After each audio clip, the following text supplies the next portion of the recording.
नमस्कार। कभी कभी कोई केस सबक के साथ साथ कसक भी छोड़ जाता है। केस तो खत्म हो जाता है, लेकिन एक ऐसी छाप छोड़ जाता है जो दिलो दिमाग पर चिपक जाता है। जहां एक तरफ शातिर और तेज दिमाग वाले लोग कानून का फायदा उठाते हैं, वहीं उन्हीं के हाथों बेगुनाह और मासूम लोग कुचले जाते हैं, शोषित होते हैं। बनती तो एक केस फाइल, लेकिन उस एक केस फाइल के अंदर कई बर्बाद जिंदगियों की कहानियां छपी होती हैं। दो अलग अलग शारीरिक बाधाओं से जूझने वाली लड़कियों का ये केस उस वक्त आया था मेरे पास जब मैं लखनऊ में पोस्टेड था। अपने दिमागी कमी से जूझती नीता, मेरी बेटी का दिमाग कमजोर है। 2, 1। अपने शारीरिक कमी से लड़ती वीना। इस प्रॉब्लम के साथ मेरे से आईएएस नहीं होगा। एक तरफ वीना आईएएस एग्जाम को लेकर अपने पिता के दबाव में, तो दूसरी तरफ नीता तरह तरह के दर्द झेल रही है। घर के बाहर हर कोई फायदा उठाना चाहता है। अलग परिवार, अलग मसले, दोनों की जिंदगी में मचा तूफान। उम्र से तो नीता वीना की लगी, लेकिन कुछ कहा नहीं जा सकता। एक ऐसा केस जिसने जज्बाती रिश्ते जोड़ दिए। यकीन मानिए ये केस मैं आज तक नहीं भूल पाया, और मुझे पूरा यकीन है ये केस देखने के बाद आप भी नहीं भूल पाएंगे।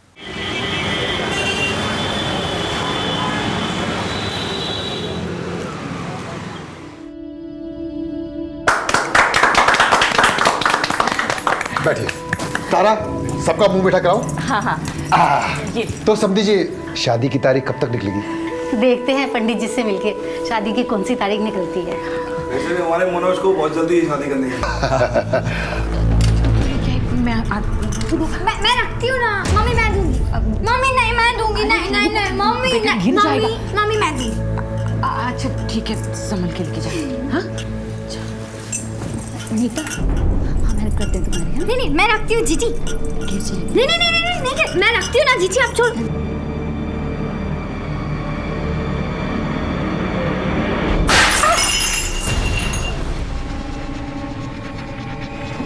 तबीयत तो ठीक है ना बच्चे की? नहीं, ऐसी कोई बात नहीं। तारा, साफ करा। अरे मम्मी मैं साफ करती हूँ। पूछा, अरे पूछा मैं साफ करती हूँ।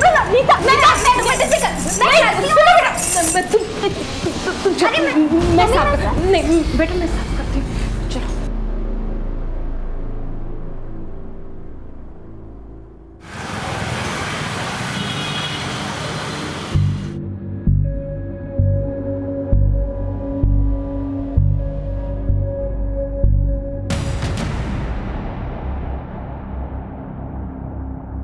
अरे कंट्रोल कर इसे, इसके चलते एग्जाम खराब हो रहे हैं तेरे। एक बात याद रख, सपने पूरे करने हो ना, जिद पकड़नी पड़ती है। लेकिन मैंने इंजीनियरिंग तो कर ली है ना पापा। इस प्रॉब्लम के साथ मेरे से आईएएस नहीं होगा। और पापा वैसे भी क्या जरूरत है आईएएस बनने की? जरूरत है क्योंकि इसमें रुतबा है, पावर है, सम्मान है, और सबसे ऊपर मेरा सपना है।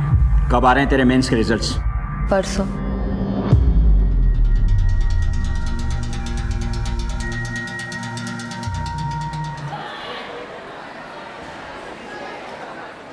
एक, 2, 3, 4। देख क्या कर रही है? दिख रहा होगा इसको कुछ आसमान में। इसका तो दिमाग ही काम नहीं करता, और मुझे तो समझ नहीं आता इसके माँ बाप इसका स्कूल क्यों भेजते हैं। ऐसे लोग बोझ होते हैं अपने माँ बाप के ऊपर, इसलिए तो सोचते हैं कि इनको स्कूल भेज के कुछ देर शांति से रह सके। और तुझे पता है, ये ना 1-2 बार घर से भाग भी चुकी है। सच में? हाँ।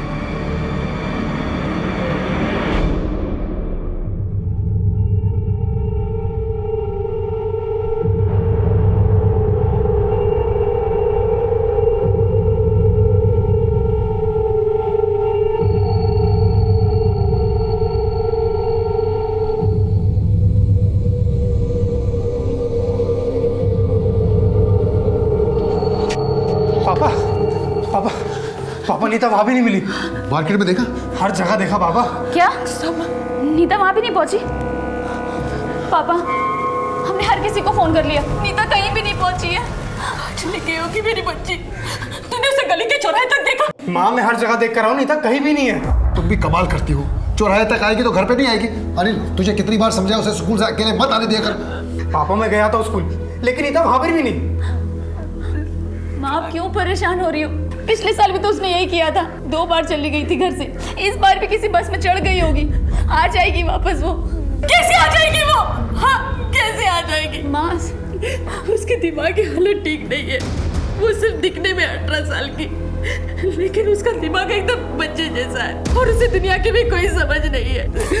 मेरा दिल बहुत घबरा रहा है। आप ढूंढिए ना उसे, कहाँ है मेरी बच्ची? ढूंढिए ना मेरी बच्ची। फिक्र मत कर, मैं कुछ करता हूँ।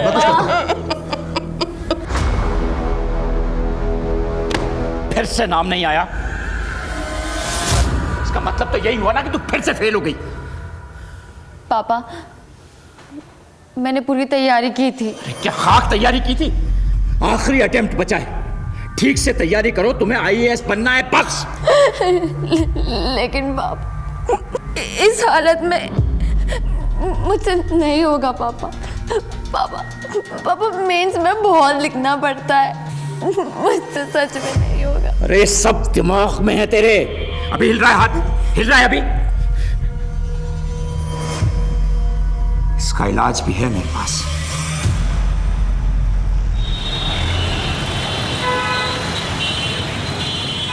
पहले 4 घंटे में वापस आ जाती थी, 10 घंटे हो गए उसे गायब होकर। कम से कम पुलिस नहीं, बच्चों की शादी ब्याह की बातें चल रही हैं, ऐसे में थाना कचहरी बिरादरी की भी तो सोचो।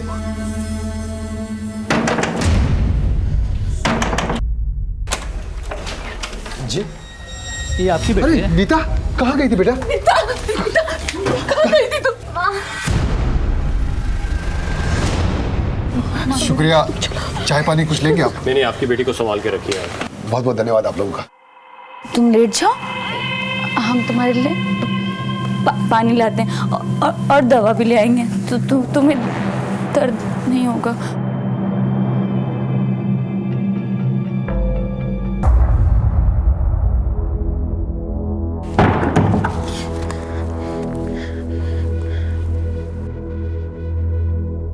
हेलो, नहीं मान रहे पापा, लेकिन मैं भी मौका देख के निकल आऊंगी तुम्हारे पास। सारे अरेंजमेंट्स तो हो जाएंगे ना?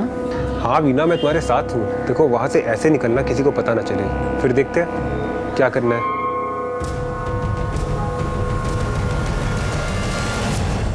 गुरु माता की, गुरु माता की, गुरु माता की, गुरु माता की, गुरु माता की, गुरु माता की, गुरु माता की, गुरु माता की। गुरुमाता प्रणाम। खुश गुरुमाता, ये मेरी बच्ची वीणा है। इसके दाहिने हाथ में बहुत कंपन रहता है, इसका इलाज संभव हो तो। इलाज संभव है,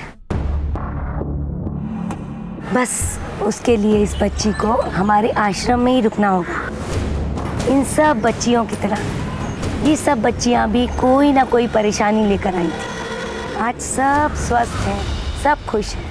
माता जी, वीणा को कितने दिन रुकना होगा? 8 से 10 दिन। पापा, मैं इतने दिन नहीं रहूंगी। चुप, एकदम चुप। माता जी रहेगी, आप जैसा कहेंगी बिल्कुल होगा। देखो बेटा, 8-10 दिन की तो बात है, मैं आता जाता रहूंगा। पापा, मुझे नहीं होगा। बेटा घबराओ मत, और फिर इस आश्रम में तुम अकेली तो नहीं हो, ये सब आपके साथ है।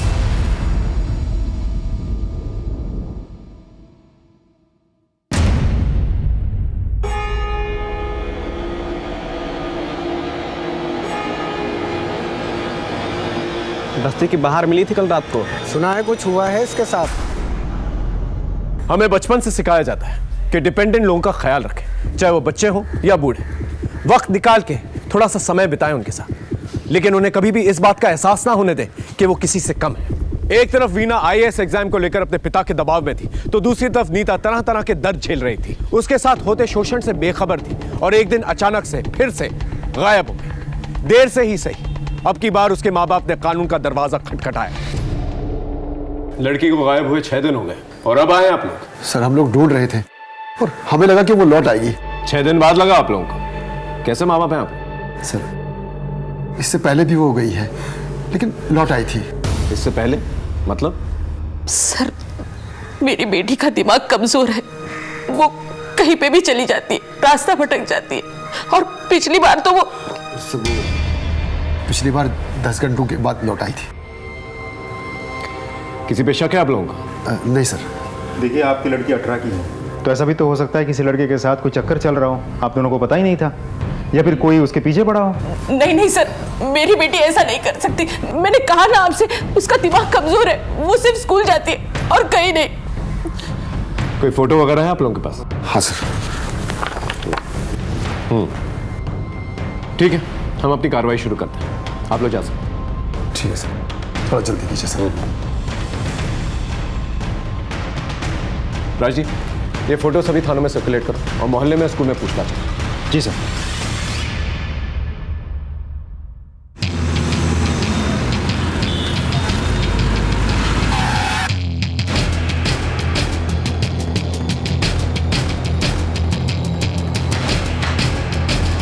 साहब, रघुराम आदमी सीधा है लेकिन कर्ज के नीचे दबा हुआ है, और अभी कुछ दिन पहले उसका बाबू के साथ झगड़ा भी हुआ था। ओ सिंह साहब, बहुत घुमा रहे हो। 6 महीने के लिए कह के लिया था कर्जा, 1 साल से ऊपर हो गया है। इरादा क्या है? भाई अभी थोड़ा परेशानी में उलझा हूँ, दिवाली का बोनस आ जाएगा ना, तुम्हारा सारा कर्जा उतार दूंगा। अरे क्या होली क्या दिवाली, निकालो मेरा पैसा वरना क्या? अरे कर्जा लिया है, कोई बिक नहीं गया तुम्हारे हाथों। अब जब पैसे होंगे ना तब चुका देंगे, और ऐसे बार बार रास्ता रोक के परेशान मत किया करो। मैं दिखवा कहीं ले और 1 पाई भी नहीं छोड़ेंगे, याद रखना।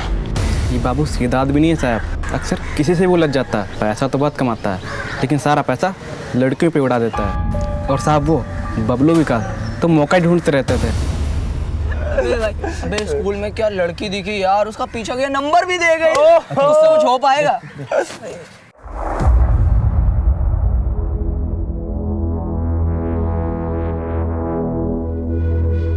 अरे पगला, ओए सुन ना, 2 और 2 कितने होते? 2 और 2 1 2 3। अरे 22 होते हैं रे, होते हैं। आई लव यू बोलना।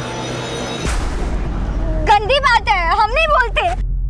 अरे सुन तो, वीडियो देखेगी?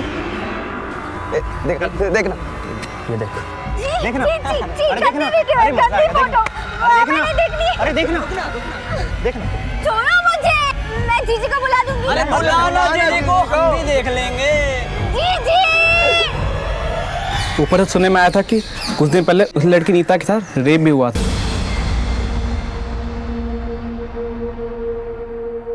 और क्या क्या छुपा रहे हैं आप लोग हम लोगों से?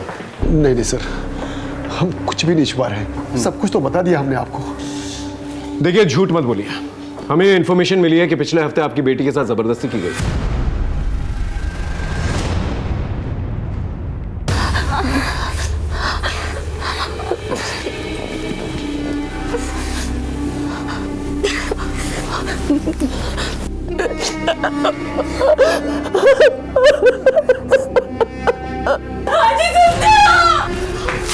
क्या हो?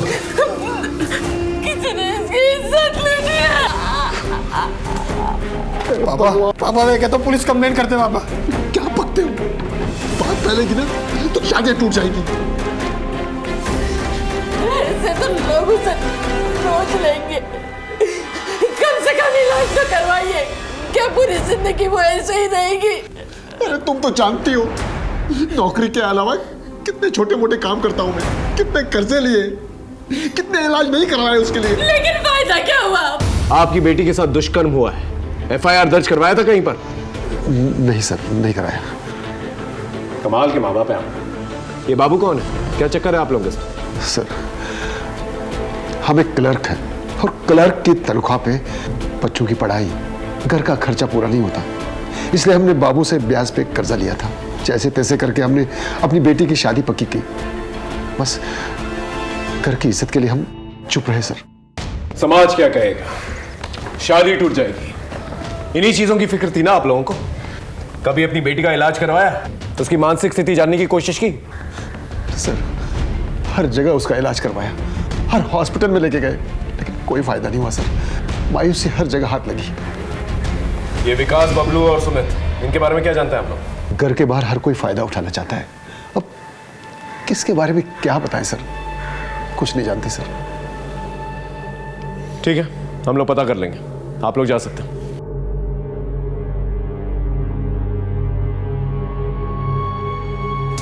राजदीप साहब, ये बबलू, विकास, सुमित और बाबू को उठा के लेके आओ। सब क्या क्या मतलब क्या है आपका कि वो वहां नहीं है? अरे 7 दिन पहले मैंने अपनी बेटी का दाखिला करवाया वहां, और अब आप कह रहे हैं कि वो वहां नहीं है? अरे वो यहां नहीं आई और उसका कोई फोन भी नहीं आया।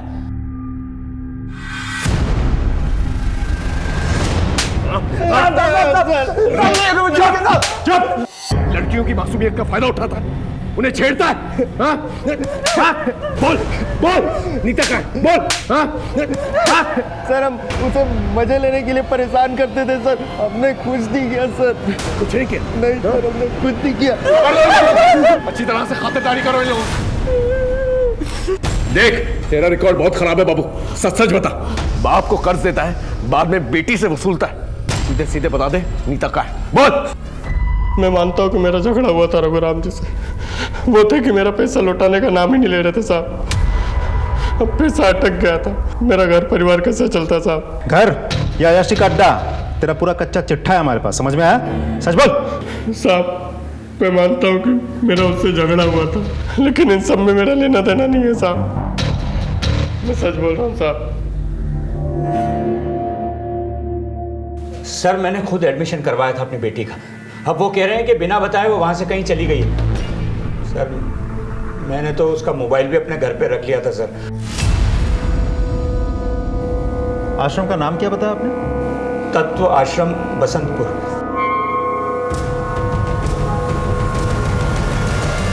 इंसान का शरीर नश्वर है, हमें भौतिक वासनाओं के पीछे नहीं भागना चाहिए। गुरु माता जी, आपसे बात करनी है। जी हाँ, बच्ची का इलाज चल रहा था, पर पता नहीं क्यों वो बीच में ही छोड़कर चली गई। कोई तकलीफ थी उसे? I mean, बीच में इलाज छोड़कर चली गई, कोई ना कोई वजह तो होगी। नहीं नहीं इंस्पेक्टर साहब, आप गलत समझ रहे हैं। हमारा ये आश्रम एक सात्विक स्थान है। यहाँ पर मन और शरीर दोनों की उत्तेजना एकदम शांत हो जाती है। लेकिन वीना को तो शांति नहीं मिली माता जी, 7 दिनों में ये जगह छोड़कर चली गई। आपकी बात बिल्कुल सही है इंस्पेक्टर साहब, पर हम इस आश्रम में किसी को बांध कर नहीं रख सकते। और फिर वीना तो बालिग थी, बच्ची तो नहीं थी। और फिर वो आश्रम से बिना बताए कहाँ चली गई, इसकी चिंता तो हम सबको भी है ना। आपके आश्रम में आने जाने का कोई रिकॉर्ड, कोई रजिस्टर मेंटेन करते हैं आप लोग? जी हाँ। बालू जी, नीता ने बाहर जाते वक्त हस्ताक्षर तो किए थे ना? जी माता जी, उन्होंने जाने से पहले हस्ताक्षर किए थे। दिखाओ साहब को। जी माता जी।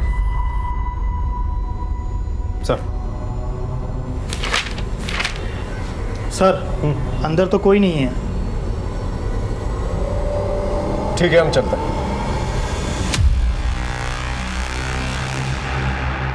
राजदीप सर, इस आश्रम में कुछ तो चल रहा है। एक काम करो, अपने एक बंदे को यहाँ पर लगा, देखो अंदर क्या चल रहा है। आई एम श्योर कोई ना कोई इन्फॉर्मेशन जरूर निकलेगी। सर, एक तरफ नीता की तलाश, दूसरी तरफ वीना की खोज ने हमें उलझा के रखा हुआ था और हाथ में कुछ भी नहीं आ रहा था। वहीं मेरी टीम ने ये पूरी इन्फॉर्मेशन चारों तरफ फैला के रखी हुई थी और नतीजा कामयाबी के रूप में सामने आया।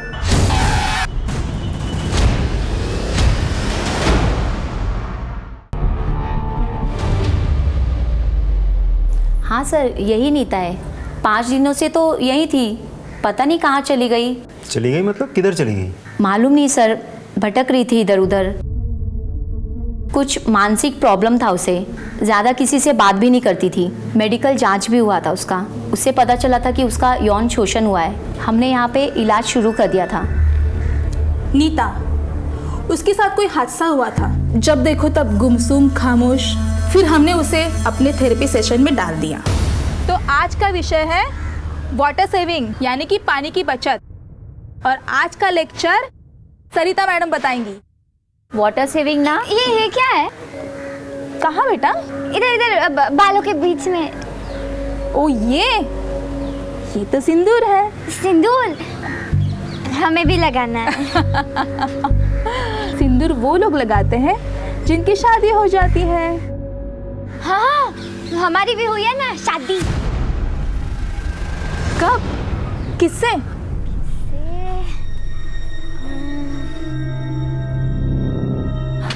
नीता बेटा, नाम क्या उसका, तुम्हारे हस्बैंड का?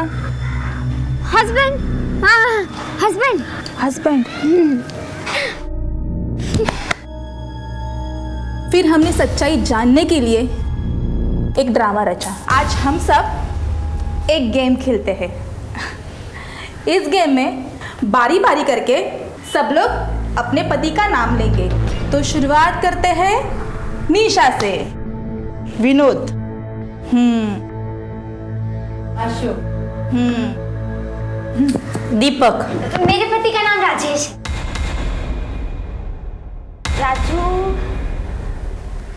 राजेश है, राजेश। राजेश? कोई सरनेम? नहीं, सिर्फ राजेश।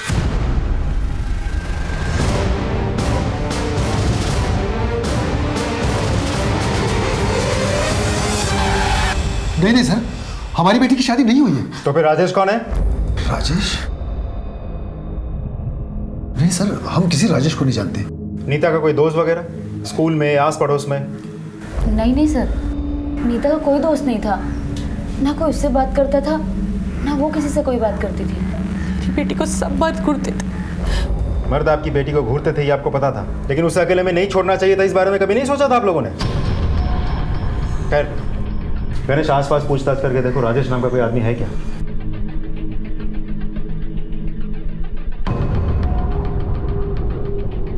गणेश, इस फैमिली पे नजर रखो और जैसा भी होता है मुझे अपडेट करो।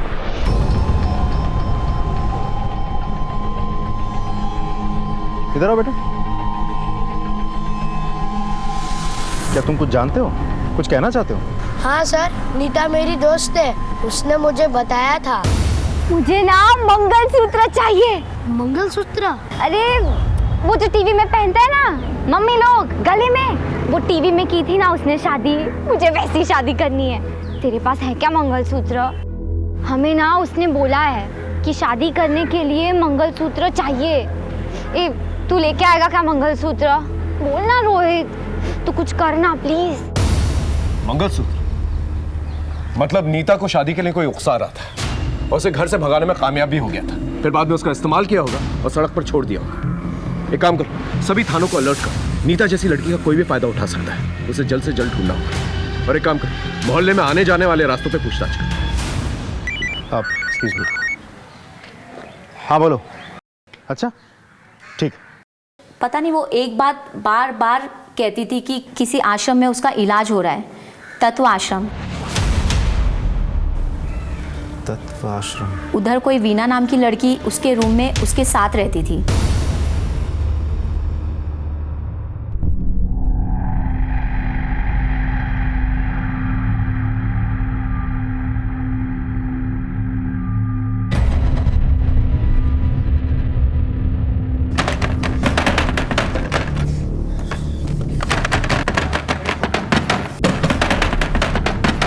दीदी, ये क्या कर रहे हो?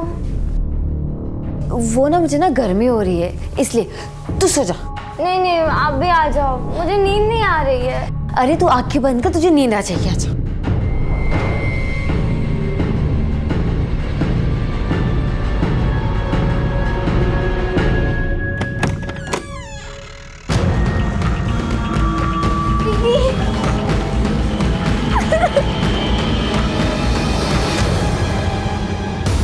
वीना? सर आश्रम तो हम देख चुके हैं, लेकिन नीता का वीना का नाम लेना साफ जाहिर करता है कि ये दोनों लड़कियां एक दूसरे को पहले से ही जानती थी। आश्रम तो इन दोनों के बीच बस एक कॉमन लिंक है। सर, ये है वीना के कॉल रिकॉर्ड्स। आश्रम जाने से पहले आखिरी बार उसने इसी नंबर पर बात की थी।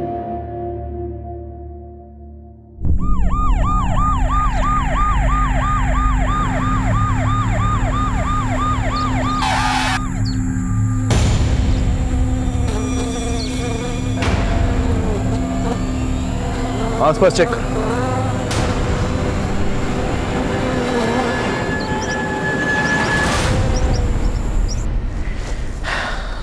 समझ में नहीं आ रहा कौन है। नीता और वीना की उम्र की तो लग रही है, लेकिन कुछ कहा नहीं जा सकता। एक काम करो, दोनों फैमिलीज को इन्फॉर्म करो। अगर बॉडी की शिनाख्त हो जाती तो ठीक है, वरना डीएनए टेस्ट करवाएंगे।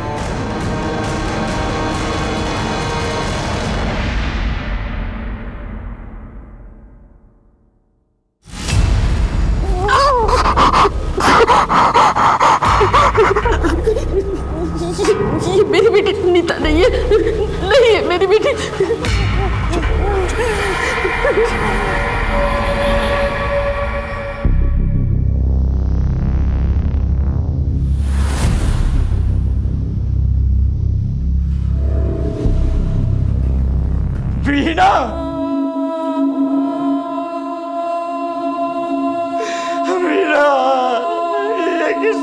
गया तेरे साथ। अरे मैं तो तेरे पंख सजा रहा था और कुछ नहीं। मुझे माफ कर दे, मेरे इच्छाओं ने तेरी जान ले ली। वीना की लाश मिल चुकी थी, लेकिन अभी भी नीता का कोई अता पता नहीं था। नीता के साथ हुई अनहोनी की दस्तक अभी भी दिमाग के किसी कोने में गूंज रही थी। जब कोई केस चल रहा होता है तो उठते बैठते सिर्फ उसी की धुन सवार होती है, लेकिन कभी कभी केस सुलझते सुलझते और उलझ जाते हैं।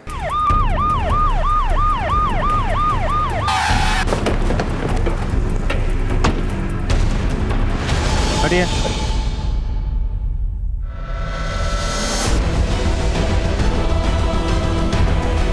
सर ये तो नीता है।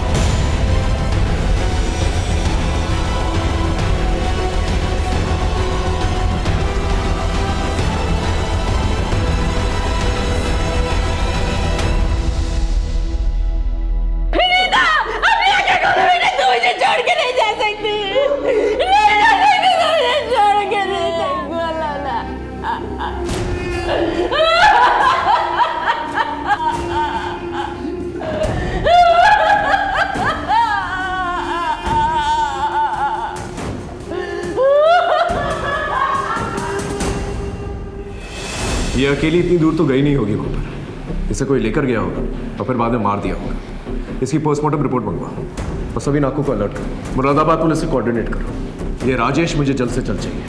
उन लड़कों से दोबारा पूछताछ करते हैं। सर, तुम तीनों के अलावा कोई और है जो नीता के पीछे था? हाँ साहब, एक लड़का हमेशा नीता को बचाने के लिए आ जाता था साहब, और हम लोगों को भगा देता था। ओए हेलो, भागो नहीं तो। नाम क्या है उसका?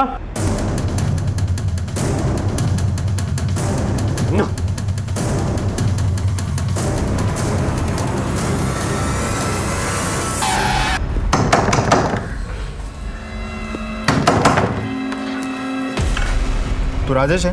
नहीं सर, राजेश मेरा दोस्त है। कहाँ है राजेश? सर वो मुरादाबाद गया है अपने पेरेंट्स के पास। करता क्या है वो? टीके कॉलेज में पढ़ता है, BA फाइनल। मुरादाबाद घर का एड्रेस है तेरे पास? है सर। साथ में फ़ोन नंबर भी देना।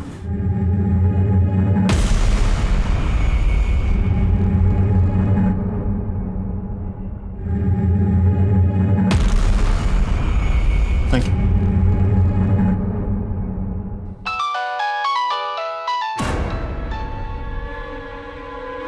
किधर है? मुरादाबाद। उधर से निकल जल्दी, पुलिस तुझे ढूंढ रही है। और अपना मोबाइल बंद कर। और वो लड़की तेरे पास है? नहीं भाई, वो वहाँ है जहाँ पुलिस के फरिश्ते भी नहीं पहुँच सकते। अच्छा चल, तो अब फ़ोन रख। सर राजेश मुरादाबाद से फरार है, टीम उसकी खोज में है। आप एक्सक्यूज मी। हाँ बोलो। अच्छा ठीक सर, एक बहुत बड़ी लीड हाथ लगी है।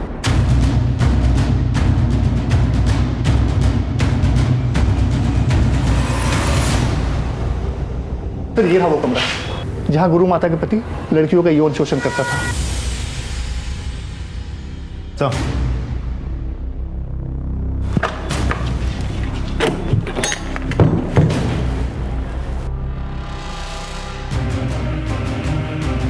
तो ये तो तहखाना है। जी सर, जी सर।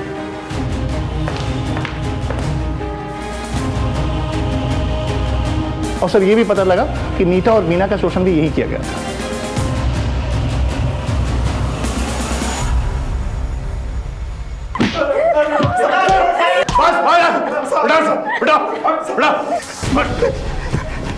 नहीं साहब, नहीं साहब, बताते लोग अपनी बेटियों को इलाज के नाम पे हमारे आश्रम में छोड़ जाते हैं साहब, और हम इसका भरपूर फायदा उठाते हैं साहब।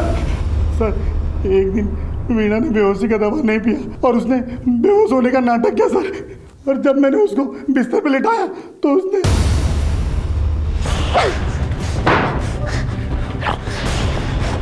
मुझे ना तुम लोगों पर पहले से ही शक था, लेकिन आज यकीन हो गया। इलाज के नाम पर तुम लोग लड़कियों की इज्जत के साथ खेलते हो। मैं ना तुम लोग का बारे सबको जाके बोल। अरे जब जिंदा छोड़ूंगा तब जाके बोलेगी ना।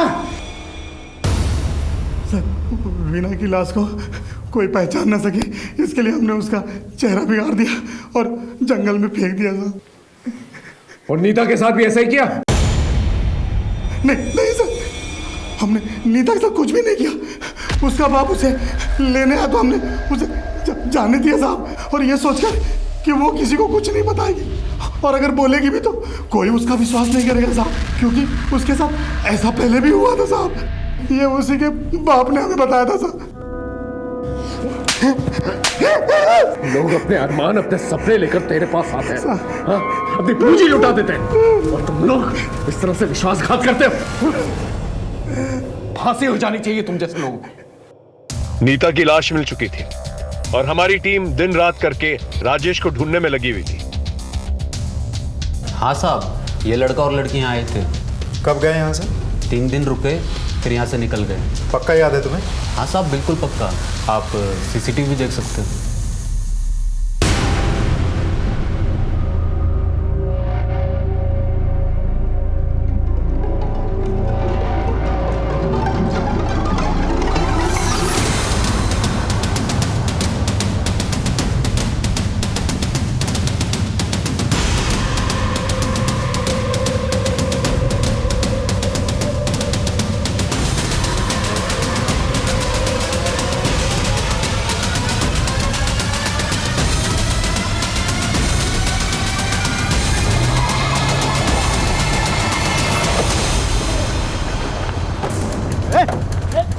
साहब मैंने क्या किया साहब, मैंने क्या किया? बहुत जल्दी ना तुझे। चल साहब बताओ तो सही, मैंने किया क्या है साहब? अरे साहब बताओ तो सही। सर मैंने कुछ किया। तेरा सारा कच्चा चिट्ठा है हमारे पास, इसलिए सच सच बोल। सर मैं आते जाते देखता था उसे, गली के लड़के छेड़ते थे उसे सर। इसलिए तूने अपनी शेखी दिखाई, लड़कों को भगाया और अपने काम पे लग गया। नहीं सर, वो मेरी दोस्त बन गई थी सर। दोस्त बन गई थी? क्या उसकी मासूमियत का फायदा उठाया तूने? बोल। सर वो उसके स्कूल से आते जाते समय मैं उससे मिलता था, उसे चॉकलेट और आइसक्रीम बहुत अच्छा लगता था सर, तो वो मेरी अच्छी दोस्त बन गई थी। तो मुझे लगा मैं जो चाहे वो कर सकता हूँ सर। सर मैंने उसका भरोसा जीत लिया था। फिर एक दिन। अरे क्या हुआ नीता, इतनी दुखी क्यों हो? वो ना मैंने टीवी पे देखा। क्या देखा? एक लड़की की शादी हो गई, हमें भी करनी है। क्या? शादी के कपड़े, गहने, और वो जो बाल में डालते हैं ना लाल लाल सिंदूर। हाँ मम्मी भी डालती हैं, वही मुझे भी चाहिए। अरे तो इसमें दिक्कत क्या है, हो जाएगी तुम्हारी भी शादी। सच्ची? मैं करूंगा ना तुमसे शादी।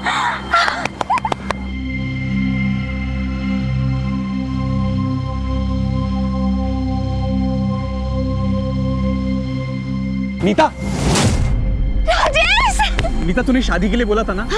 तो शादी का टाइम आ चुका है और मैंने सारी तैयारियां भी कर ली हैं। अच्छा, मैं घर में सबको बता के आती हूँ। अरे नहीं बाबा, ये ना सीक्रेट वाली शादी है, सबको बताएंगे तो बात बिगड़ जाएगी।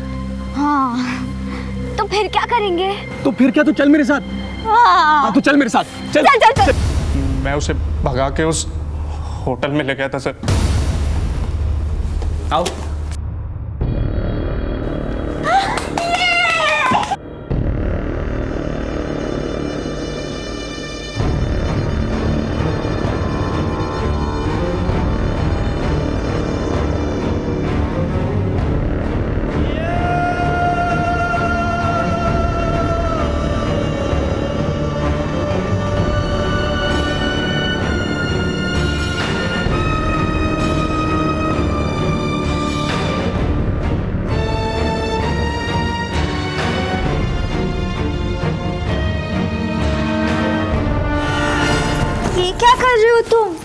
अरे शादी के बाद ये सब करना पड़ता है। पर ये तो अच्छा देखो, शादी के बाद लोगों को बेबीज होते हैं ना, छोटे छोटे बेबीज।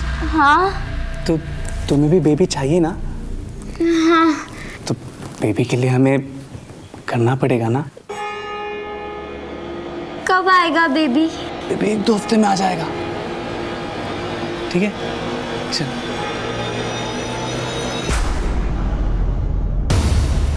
सर हम लोग 3 दिन उस होटल में रुके, फिर मेरा जी भर गया था और मुझे घर वापस जाना था, और उस लड़की से पीछा छुड़ाना था मुझे। निकाल इसे। निकाल इसे। ये क्यों कर रहे हो तुम? तू ना इसके लायक नहीं है। और ये सिंदूर निकाल के चल, मेरा मंगलसूत्र, निकल यहाँ से, चल। मेरा मंगलसूत्र दे दो।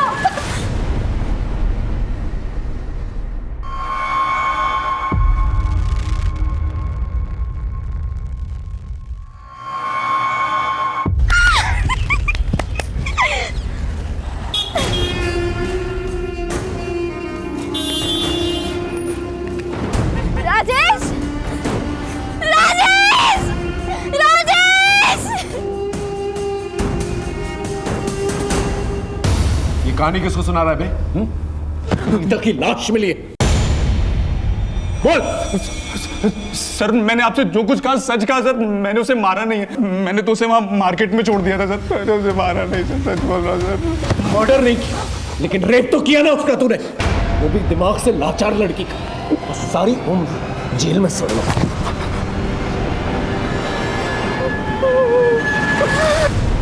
सर अगर इसने नहीं मारा है तो किसने मारा होगा फिर? ताज्जुब की बात यह है कि नीता घर आई और घर से उसे राजेश लेकर गया और घर वालों ने देखा ही नहीं। अभी भी ये घर वाले कुछ ना कुछ छुपा रहे हैं। पता करो। सर मैं ऑफिस में था, मेरी वाइफ का फोन आया, उसने मुझे नीता के बारे में बताया। सर मैं कॉलेज में था, पापा का फ़ोन आया कि नीता घर नहीं लौटी, तो सर मैं तुरंत घर आ गया। मैं पड़ोस में कही थी, जब नीता बहुत देर तक घर नहीं आई तो मैंने इनको फ़ोन लगाया। जब मैं शाम को घर लौटा तो पता चला कि नीता स्कूल से नहीं लौटी। सर करीब 1:30 बजे हम पॉलिटेक्निक से घर आए। आते ही हमें नींद आ गई तो हम सो गए। फिर हमें नहीं पता कि नीता घर आई कि नहीं आई। सामने का दरवाज़ा हमने खुला ही छोड़ा था, और वैसे भी सामने का दरवाज़ा तो हम लोग रात में ही लगाते हैं। घर के सभी लोगों के कॉल रिकॉर्ड्स निकलवाओ, और जो लैंडलाइन है उसके भी रिकॉर्ड चाहिए मुझे। Okay sir. दोबारा करेगा? साहब नहीं करूंगा, चोरी करेगा? नहीं करूंगा साहब, लेके जाओ से। नहीं करूंगा साहब। सर कॉल रिकॉर्ड्स आ गए हैं, लेकिन इसमें कुछ भी खास नहीं है। लोकेशन भी सब सही है, लेकिन सर चौंका देने वाली बात तो कुछ और ही है। ये देखिए, ये नीता के घर के लैंडलाइन के कॉल रिकॉर्ड्स हैं।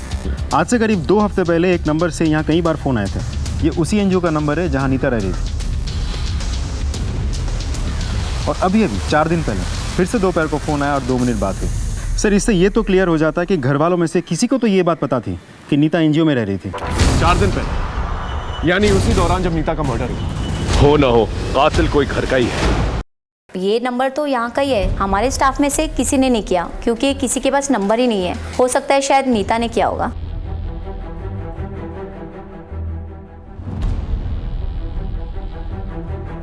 अगर नीता ने फ़ोन किया था तो फिर फ़ोन उठाया किसने? और अगर किसी ने फ़ोन उठाया था तो वो एनजीओ गया था या नहीं गया था नीता को लेने? और अगर नहीं गया था तो क्यों नहीं गया था? सर हमने नीता को घर का फ़ोन नंबर रटाया हुआ था, पर हमारी उससे कोई बात नहीं हुई। सर मुझे नहीं मालूम था। अगर एक बार मैंने उसकी आवाज़ सुन ली होती तो आज मेरी बेटी जिंदा होती। नहीं सर, जिस टाइम की कॉल आप बता रहे हैं मैं कॉलेज में होता हूँ, मुझे कुछ नहीं मालूम सर। इनमें से कोई तो झूठ बोल रहा है। इन सब की कुंडली निकलवाओ और देखो आपस में रिश्ते कैसे थे इन लोगों के, खास करके नीता के साथ। सर मालिनी के मंगेतर मनोज चौहान के बारे में पता किया, बैंक में पीओ है। सुना है मनोज के घर पे नीता को लेकर काफ़ी टेंशन है। सर सब भी रहा है। सलाम साहब। बोलो साहब, रघुराम सिंह की बेटी मालिनी की शादी मनोज से तय हुई है। ये तो हमें पता है, उसकी सगाई तय होगी। फिर साहब मालिनी और मनोज की आपस में बहुत लड़ाई चल रही है। क्यों? सर ये तो मालूम नहीं, लेकिन सर कुछ तो गड़बड़ है। सर मालिनी से बात करें? नहीं, उसके मंगेतर से। सर सब बढ़िया है, कोई दिक्कत नहीं है। इनफैक्ट मैं और मालिनी नहीं भाई, मर्डर इन्वेस्टिगेशन चल रहा है। जिस पे भी शक होगा सीधा अंदर जाएगा, इसलिए जो बोलना है सच बोल, चाहे वो मर्डर से रिलेटेड हो या ना। ठीक है, चल बोल। सर एक्चुअली मालिनी से मिलने उसके घर गया था मैं, तो अरे गुदगुदी हो रही। हाँ हाँ ठीक है। कैसी हो? एकदम मस्त। और आप? मैं भी बढ़िया हूँ। आज बहुत खुश नजर आ रही हो।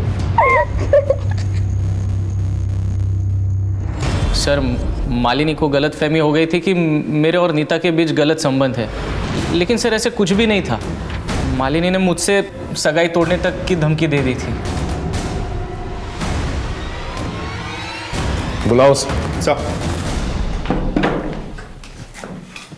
मनोज बता रहा है कि सगाई टूटेगी कगार पे। एक नंबर का कमीना है वो। वो कैसे? सगाई हमसे हुई थी और संबंध हमारी बहन नीता से बना रखे थे उसने। अच्छा, और ये सब तुम्हें कैसे पता? हमने खुद अपनी आंखों से अपनी बहन के गले लगे हुए देखा उसे। रोज स्कूल आते जाते मिलता था उससे। और तो और नीता के पेट में उसका बच्चा था। ये बात तुम्हें कैसे मालूम? बोलो। वो हमें लगा। तुम्हें क्यों लगा? नीता ने खुद हमें कॉल करके सब बताया था। हाँ हाँ मनोज, रिंग बहुत अच्छी है। मनोज 1 मिनट होल्ड करो। हेलो जीजी, जीजी मैं बोल रही हूँ। नीता, कहाँ हो तुम?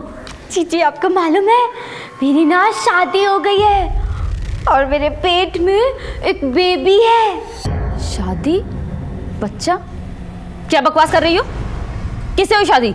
जीजी वो ना एक सीक्रेट है, मैं आपको घर आके बताऊंगी।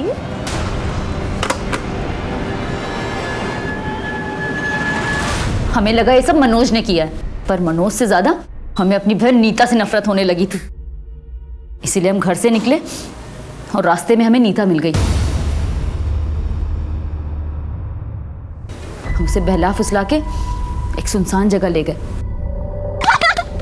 अब आ गई मेरी प्यारी जीजी, मेरी क्यूट जीजी।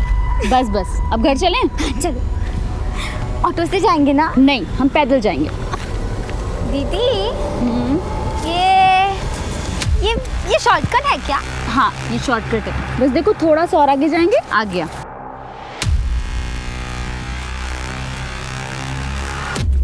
जीजी वो क्या है?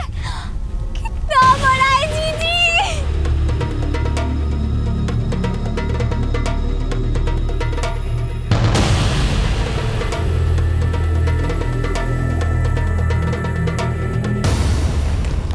ये रही नीता की पोस्टमार्टम रिपोर्ट। इसके मुताबिक वो मरते वक्त प्रेग्नेंट नहीं थी, बल्कि उसके दिमाग में ही बात राजेश नाम के एक लड़के ने डाली थी, जिसने उसका किडनैप किया और बाद में उसका बलात्कार। तेरी गलत फहमी की वजह से तूने अपनी बहन की जान ले ली। नहीं, आप झूठ बोल रहे हैं। ये सच है। अब सारी जिंदगी जेल में सड़ना।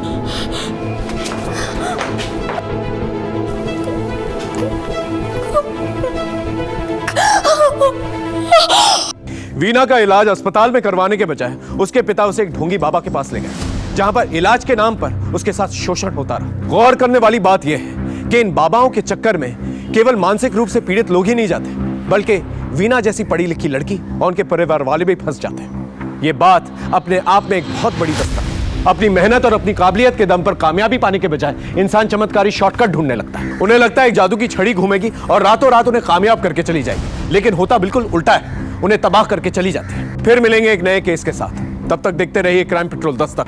मकसद बताना नहीं, बचाना है।